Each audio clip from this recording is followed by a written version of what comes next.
We the people, in order to form a more perfect union. 221 years ago, in a hall that still stands across the street, a group of men gathered and with these simple words launched America's improbable experiment in democracy.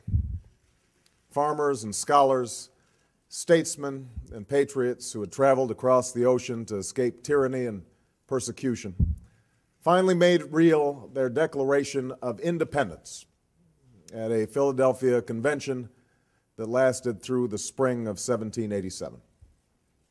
The document they produced was eventually signed, but ultimately unfinished. It was stained by this nation's original sin of slavery, a question that divided the colonies and brought the convention to a stalemate until the founders chose to allow the slave trade to continue for at least 20 more years and to leave any final resolution to future generations.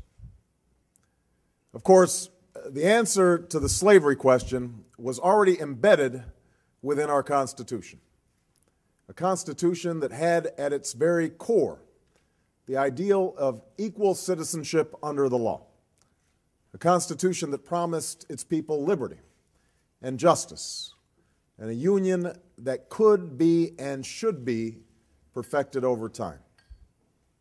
And yet words on a parchment would not be enough to deliver slaves from bondage or provide men and women of every color and creed their full rights and obligations as citizens of the United States.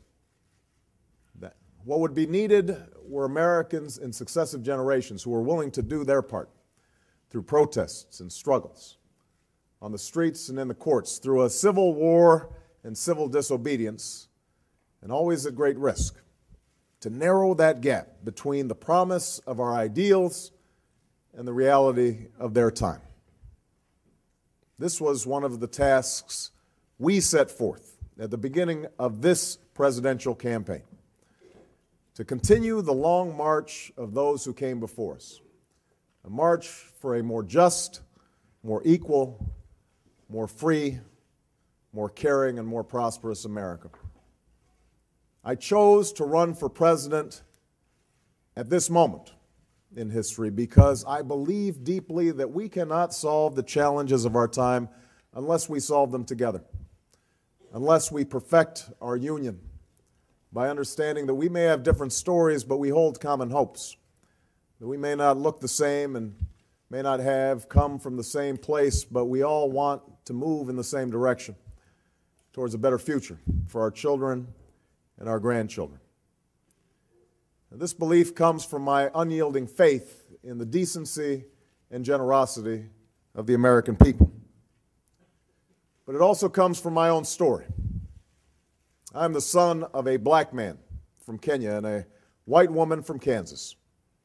I was raised with the help of a white grandfather who survived a depression to serve in Patton's army during World War II, and a white grandmother who worked on a bomber assembly line at Fort Leavenworth while he was overseas.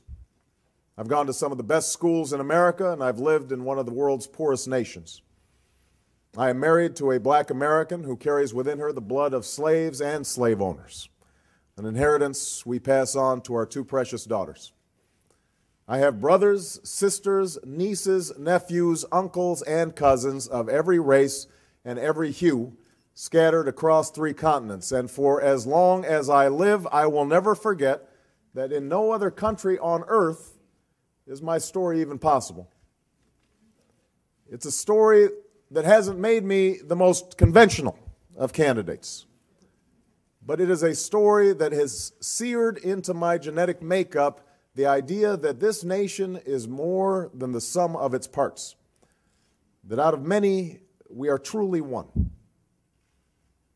Now, throughout the first year of this campaign, against all predictions to the contrary, we saw how hungry the American people were for this message of unity. Despite the temptation to view my candidacy through a purely racial lens, we won commanding victories in states with some of the whitest populations in the country. In South Carolina, where the Confederate flag still flies, We built a powerful coalition of African Americans and white Americans. This is not to say that race has not been an issue in this campaign. At various stages in the campaign, some commentators have deemed me either too black or not black enough. We saw racial tensions bubble to the surface during the week before the South Carolina primary. The press has scoured every single exit poll for the latest evidence of racial polarization, not just in terms of white and black, but black and brown as well. And yet, it's only been in the last couple of weeks that the discussion of race in this campaign has taken a particularly divisive turn. On one end of the spectrum, we've heard the implication that my candidacy is somehow an exercise in affirmative action, that is based solely on the desire of wild and wide-eyed liberals to purchase racial reconciliation on the cheap. On the other end, we've heard my former pastor, Jeremiah Wright, use incendiary language to express views that have the potential not only to widen the racial divide, but views that denigrate both the greatness and the goodness of our nation, and that rightly offend white and black alike. I have already condemned, in unequivocal terms, the statements of Reverend Wright that have caused such controversy and, in some cases, pain. For some, nagging questions remain.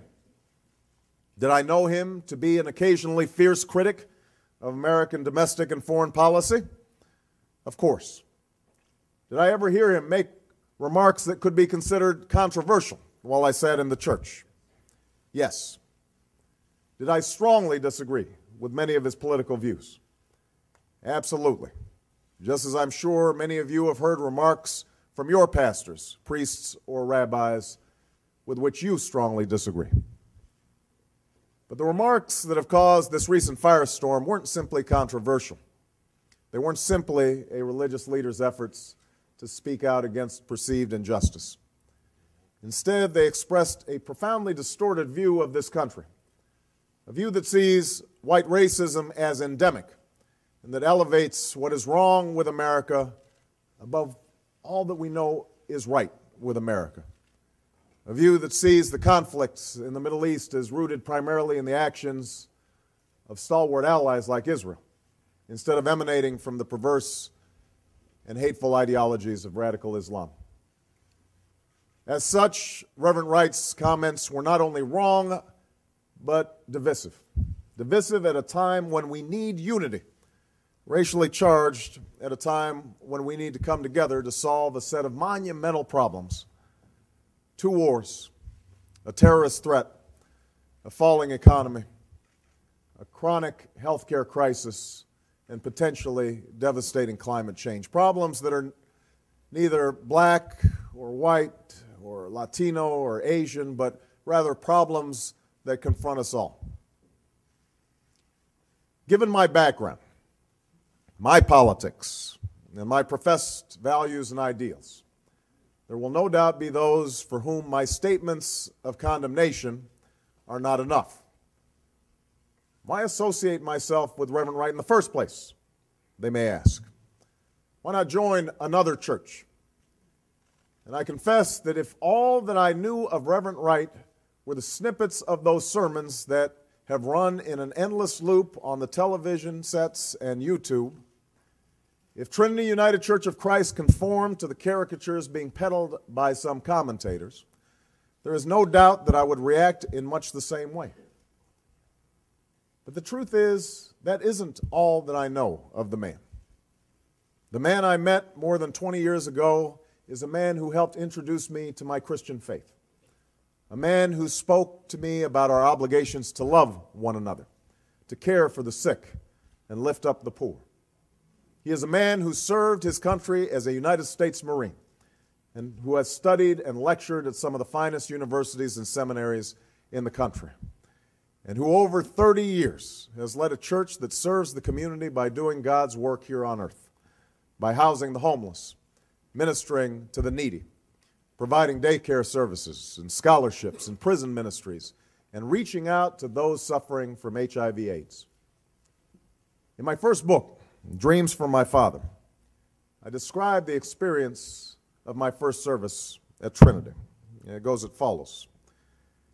People began to shout, to rise from their seats and clap and cry out. A forceful wind carrying the Reverend's voice up to the rafters. And in that single note, hope, I heard something else. At the foot of that cross, inside the thousands of churches across the city, I imagine the stories of ordinary black people merging with the stories of David and Goliath, Moses and Pharaoh, the Christians in the lion's den, Ezekiel's field of dry bones. Those stories of survival and freedom and hope became our stories, my story. The blood that spilled was our blood, the tears our tears, until this black church on this bright day seemed once more a vessel carrying the story of a people into future generations and into a larger world. Our trials and triumphs became at once unique and universal, black and more than black.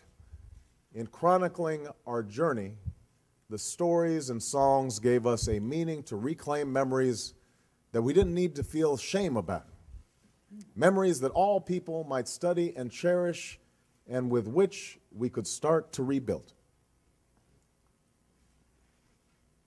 That has been my experience at Trinity.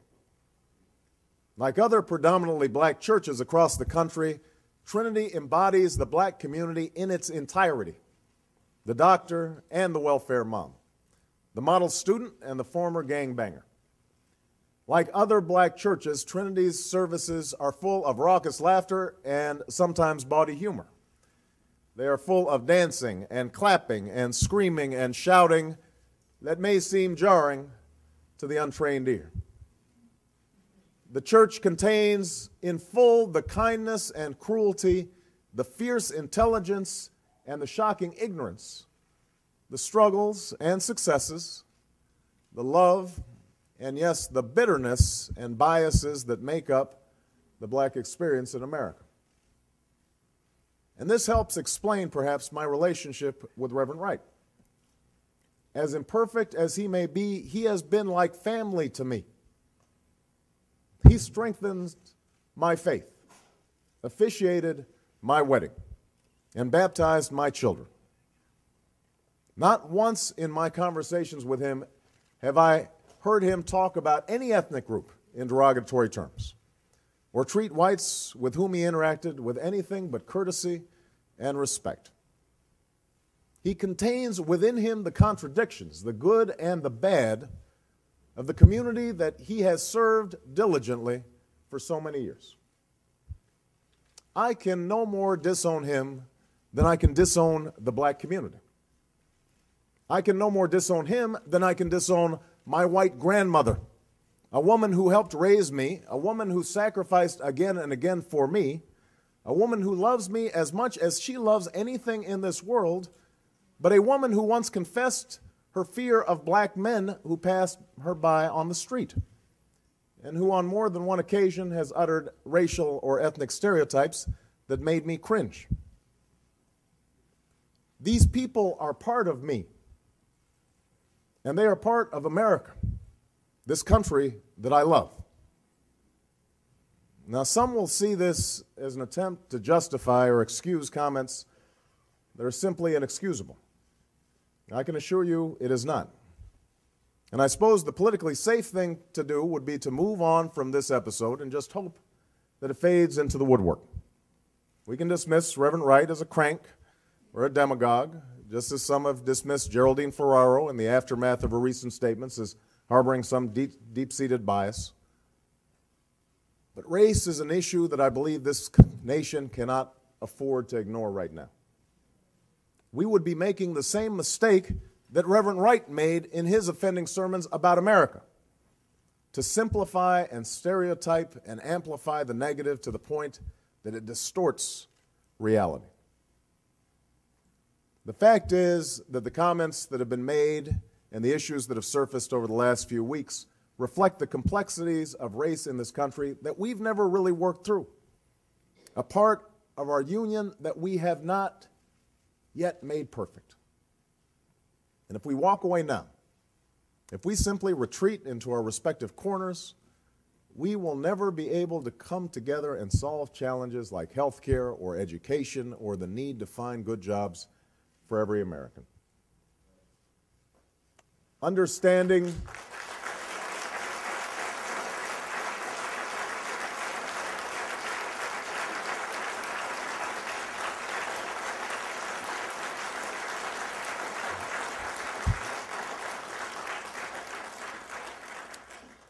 Understanding this reality requires a reminder of how we arrived at this point.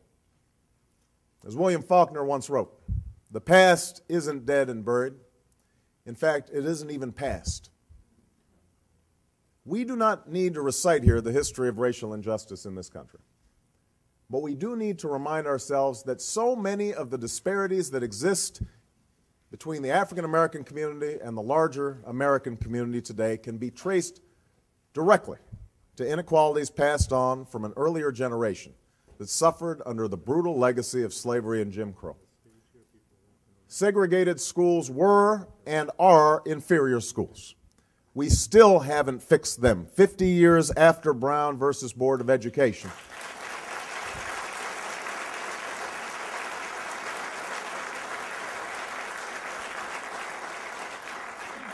And the inferior education they provided, then and now, helps explain the pervasive achievement gap between today's black and white students. Legalized discrimination, where blacks were prevented, often through violence, from owning property, or loans were not granted to African American business owners, or black homeowners could not access FHA mortgages, or blacks were excluded from unions, or the police force, or the fire department, meant that black families could not amass any meaningful wealth to bequeath to future generations. That history helps explain the wealth and income gap between blacks and whites and the concentrated pockets of poverty that persist in so many of today's urban and rural communities.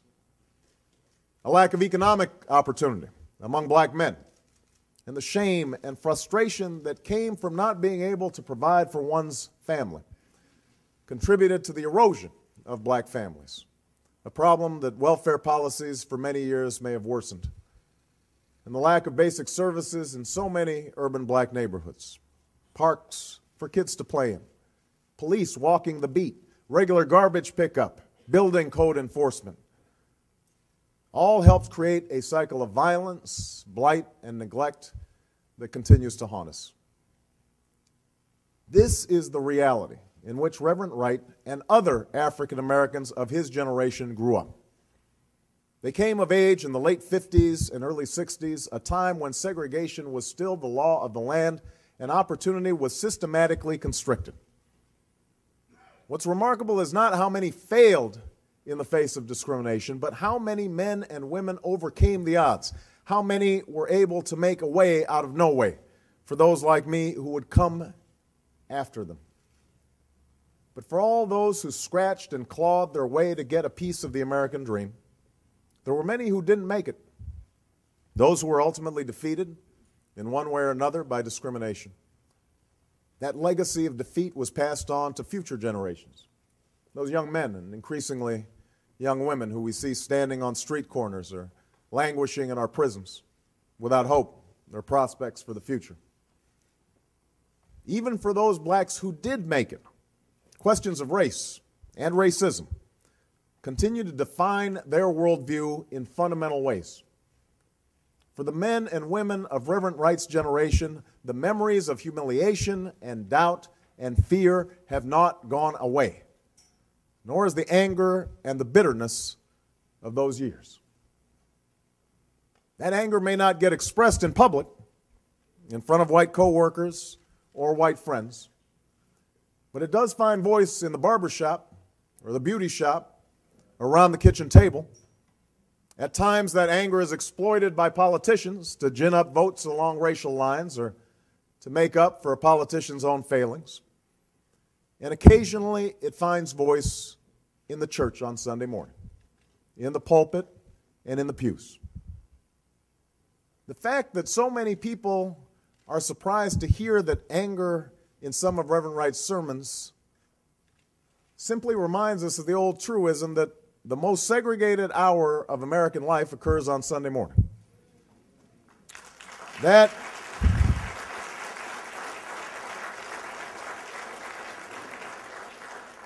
anger is not always productive. Indeed, all too often, it distracts attention from solving real problems. It keeps us from squarely facing our own complicity within the African American community in our own condition.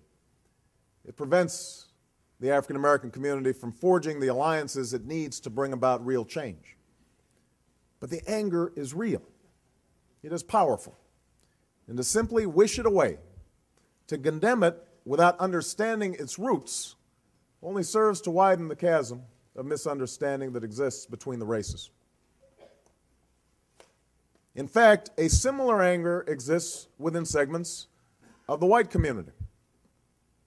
Most working and middle-class white Americans don't feel that they've been particularly privileged by their race. Their experience is the immigrant experience. As far as they're concerned, no one handed them anything. They built it from scratch. They've worked hard all their lives, many times only to see their jobs shipped overseas or their pensions dumped after a lifetime of labor. They are anxious about their futures, and they feel their dreams slipping away. And in an era of stagnant wages and global competition, opportunity comes to be seen as a zero-sum game in which your dreams come at my expense. So when they are told to bus their children to a school across town, when they hear an African American is getting an advantage in landing a good job or a spot in a good college because of an injustice that they themselves never committed, when they're told that their fears about crime in urban neighborhoods are somehow prejudice, resentment builds over time. Like the anger within the black community, these resentments aren't always expressed in polite company, but they have helped shape the political landscape for at least a generation. Anger over welfare and affirmative action helped forge the Reagan coalition. Politicians routinely exploited fears of crime for their own electoral ends. Talk show hosts and conservative commentators built entire careers unmasking bogus claims of racism while dismissing legitimate discussions of racial injustice and inequality as mere political correctness or reverse racism.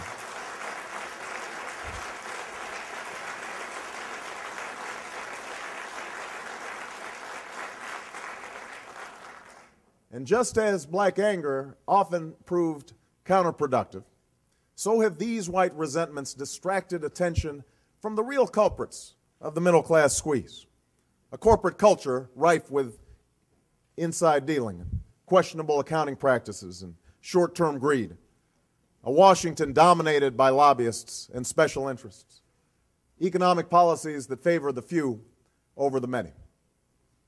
And yet to wish away the resentments of white Americans, to label them as misguided or even racist without recognizing they are grounded in legitimate concerns, this too widens the racial divide and blocks the path to understanding.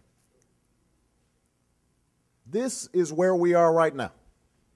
It's a racial stalemate we've been stuck in for years. And contrary to the claims of some of my critics, black and white, I have never been so naive as to believe that we can get beyond our racial divisions in a single election cycle or with a single candidate, particularly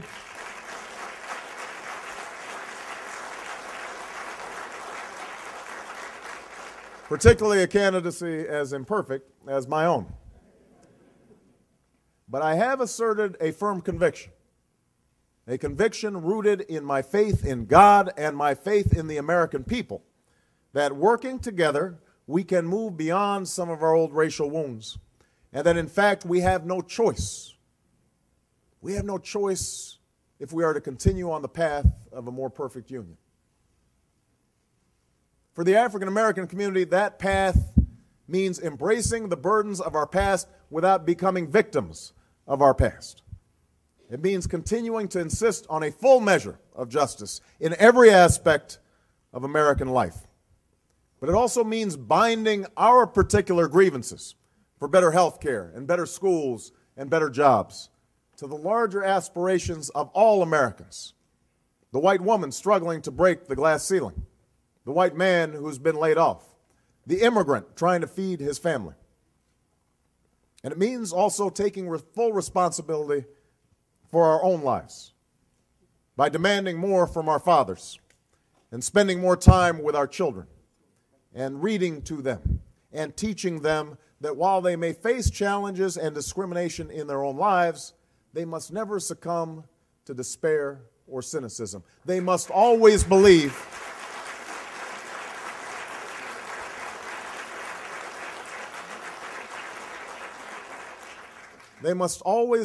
that they can write their own destiny.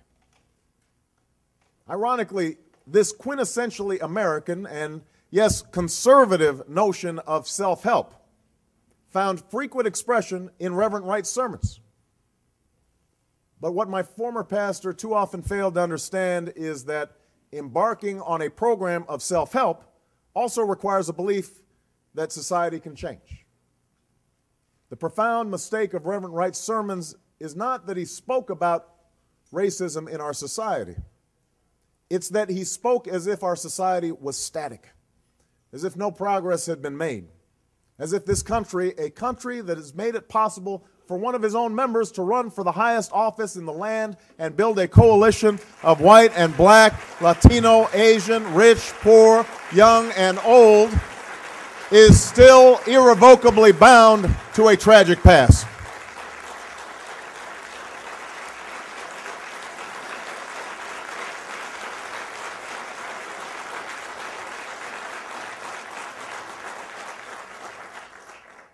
What we know, what we have seen, is that America can change.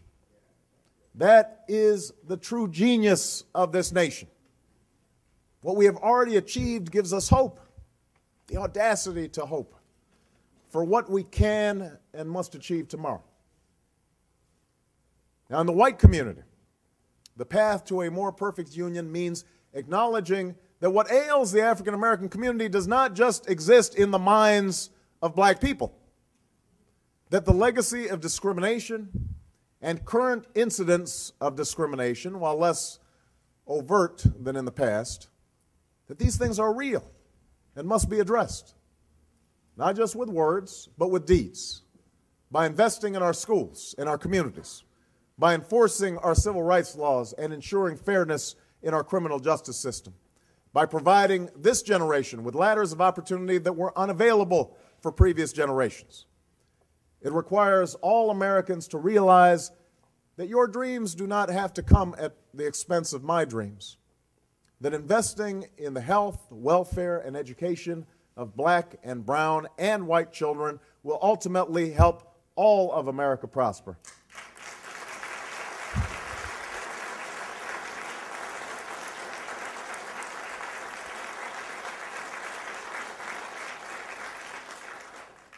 In the end, then, what is called for is nothing more and nothing less than what all the world's great religions demand, that we do unto others as we would have them do unto us. Let us be our brother's keeper, Scripture tells us. Let us be our sister's keeper. Let us find that common stake we all have in one another, and let our politics reflect that spirit as well. For we have a choice in this country. We can accept a politics that breeds division and conflict and cynicism. We can tackle race only as spectacle, as we did in the O.J. trial, or in the wake of tragedy, as we did in the aftermath of Katrina, or as fodder for the nightly news. We can play Reverend Wright's sermons on every channel, every day, and talk about them from now until the election, and make the only question in this campaign whether or not the American people think that I somehow believe or sympathize with his most offensive words. We can pounce on some gaffe by a Hillary supporter as evidence that she's playing the race card, or we can speculate on whether white men will all flock to John McCain in the general election regardless of his policies. We can do that. But if we do, I can tell you that in the next election, we'll be talking about some other distraction. And then another one. And then another one. And nothing will change.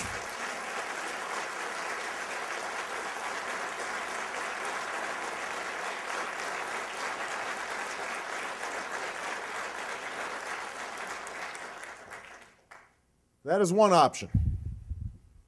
Or, at this moment, in this election, we can come together and say, not this time. This time we want to talk about the crumbling schools that are stealing the future of black children and white children and Asian children and Hispanic children and Native American children. This time we want to reject the cynicism that tells us that these kids can't learn, that those kids who don't look like us are somebody else's problem. The children of America are not those kids, they are our kids, and we will not let them fall behind in the 21st century economy. Not this time. This time we want to talk about how the lines in the emergency room are filled with whites and blacks and Hispanics who do not have health care, who don't have the power on their own to overcome the special interests in Washington, but who can take them on if we do it together. This time, we want to talk about the shuttered mills that once provided a decent life for men and women of every race, and the homes for sale that once belonged to Americans from every religion, every region, every walk of life. This time, we want to talk about the fact that the real problem is not that someone who doesn't look like you might take your job, it's that the corporation you work for will ship it overseas for nothing more than a profit. This time,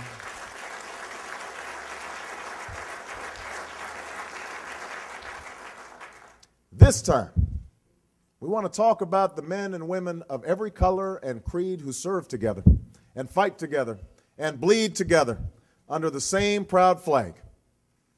We want to talk about how to bring them home from a war that should have never been authorized and should have never been waged.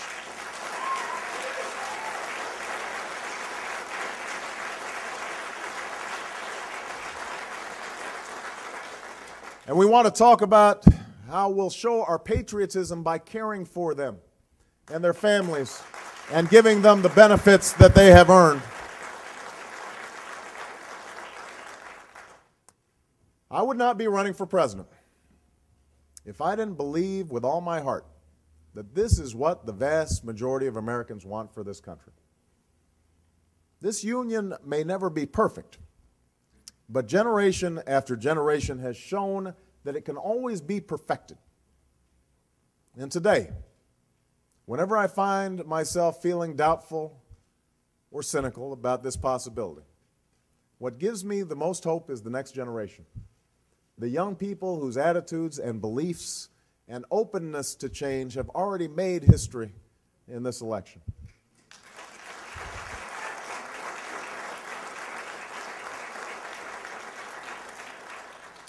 There's one story in particular that I'd like to leave you with today.